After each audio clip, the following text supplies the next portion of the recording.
Welcome back. Chad Hymas here, coming to you from just outside of Chicago, Illinois. I wanted to talk to you this week about something that I saw on a safety share that came across my screen this past week. So we actually had somebody that was backed into and who was not killed, but definitely has a brain injury. And when I saw that come across my screen, I looked up on the internet and saw that in the year 2015, we had just over 80 people that were fatally injured in the United States due to people that backed up and hit them. And so these are backup safety solutions. So how does that happen, that we actually back over somebody? And I think there's a variety of reasons for that. I think there's blind spots. I think there's noises within the industry that prevent us from actually knowing that people are behind us.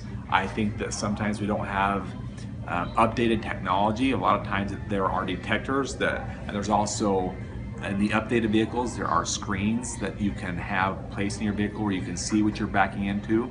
Sometimes those aren't in place, and probably the simplest solution is to have spotters. But the truth is, our spotters even get hit, which means people that are backing up don't even see the spotters, which means spotters aren't aware of their surroundings. And so a couple of ways that you and I can solve this and solve people from getting hit as they're backing up, or having you run over somebody that's kneeling down, or somebody that's in a wheelchair, or how about a lady that's pushing her child in a stroller as they're exiting the grocery store and maybe the stroller gets away.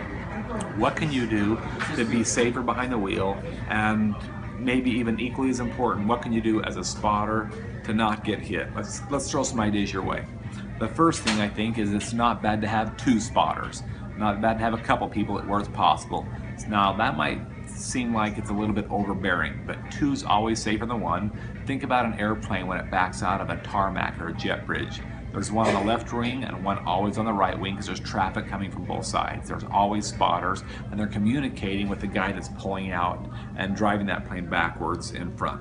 So they've always got spotters. It's just a rule of thumb no matter what airport you're at.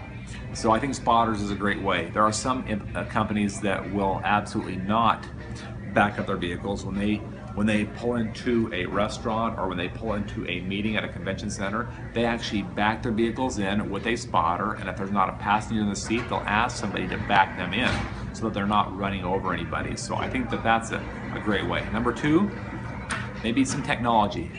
There's devices that you can have installed that let you know when you're 10, 15 feet close to hitting some sort of an obstacle, and it beeps at you. Those of you that have the latest of vehicles, that technology is already in store for you. And it can be in store for you for less than $800. The third thing is the video screen. You can have the video screens up to where it shows you what you're backing into.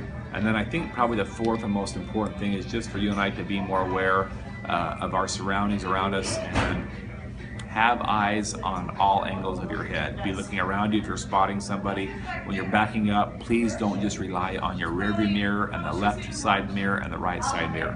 When we're backing up, we need to make sure that we're clear, because you never know who's smaller than the back trunk of the car who might be walking behind you. Or this happened at our church in Salt Lake City, Utah.